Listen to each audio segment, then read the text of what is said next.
The Candyman murders. Sin in the Bible Belt. Who was the Candyman? In Houston, Texas, during the early 1970s, a quiet man known in his neighborhood as the Candyman lived among families, children, and schools. His real name was Dean Arnold Corll. Years earlier, Corll's family had operated a candy business, and he was known for giving free treats to local children. He was polite, soft-spoken, and unremarkable. He moved frequently, often living near elementary schools, blending easily into communities. No one knew that behind closed doors, the Candyman was really a monster. Disappearances began. Between September 1970 and August 1973, at least 29 teenage boys and young men were abducted and murdered in Texas. All were between 13 and 20 years old. The first known victim was Jeffrey Allen Conan, 18. On September 25, 1970, Conan vanished while hitchhiking from the University of Texas to Houston. His gagged body would be found August 10, 1973 in High Island Beach. His cause of death was determined to be asphyxiation due to manual strangulation. The Candyman gets an accomplice. Shortly after Conan's disappearance, Corll was discovered by a teenage neighbor named David Owen Brooks while assaulting two boys inside his apartment. Instead of reporting him, Brooks accepted Corll's offer of silence in exchange for a car, and Corll later bought him a Chevrolet Corvette. From that point on, Brooks began luring teenage boys, many of them his own acquaintances, to Corll's homes under the promise of parties or rides. The disappearances accelerated. On December 13, 1970, James Glass, 14, and Danny Yates, 14, vanished after being lured from a religious rally.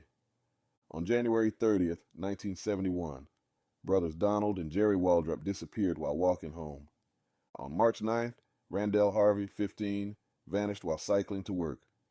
On May 29th, David Hilligist, 13, and Gregory Malley-Winkle, 16, disappeared together. On July 1st, Donald Falcon, 17, vanished. On August 17th, Reuben Watson Haney, 17, disappeared. Later in 1971, two more victims were abducted while Corll lived on Columbia Street.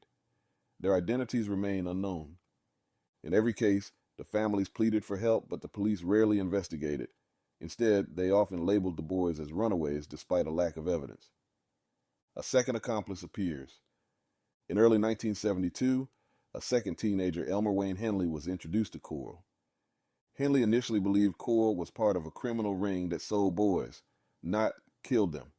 But he soon realized the truth. Despite this, Henley continued to participate. He helped lured friends in to be victimized, helped restrain victims, and later admitted to personally killing several victims. Henley would later say he became desensitized, even fascinated, while also remaining afraid of Corll. In 1972, the crimes continued. On March 24th, Frank Aguirre, 18, vanished. His body would be found in High Island Beach in August of 1973. On April 20th, Mark Scott, 17, disappeared. His body has never been found.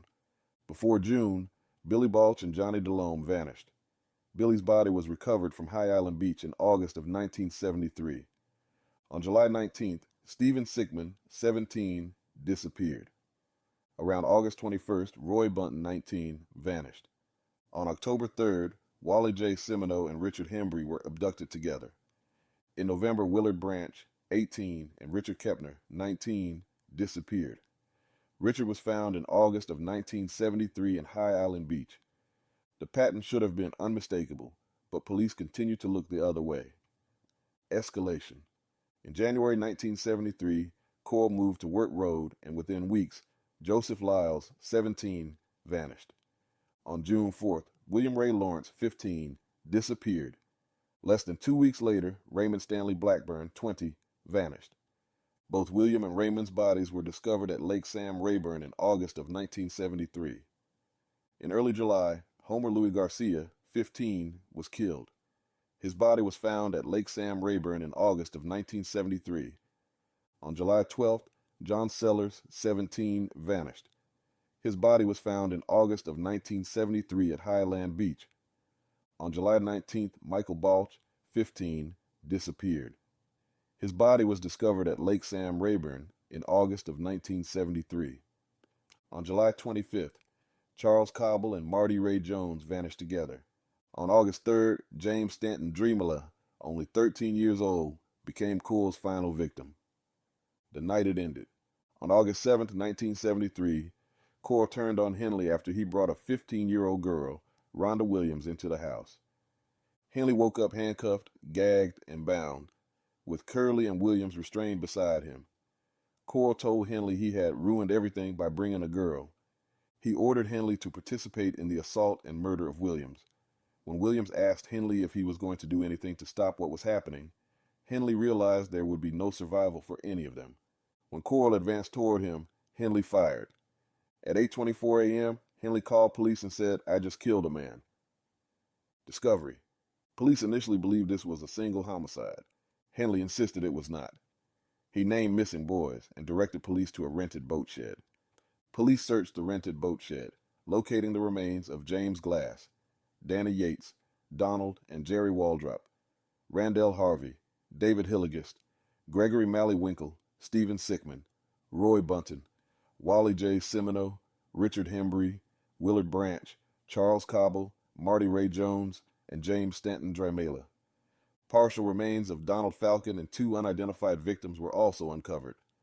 Searches expanded to Lake Sam Rayburn and High Island Beach, where an additional 12 victims were found.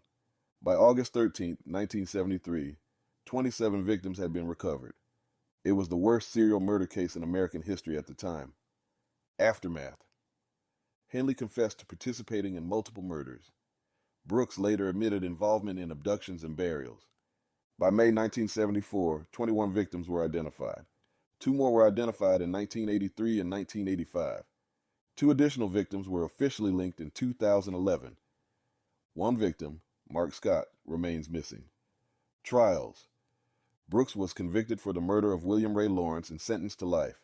Brooks died in prison in 2020. Henley was convicted of 6 murders and sentenced to 6 99-year terms.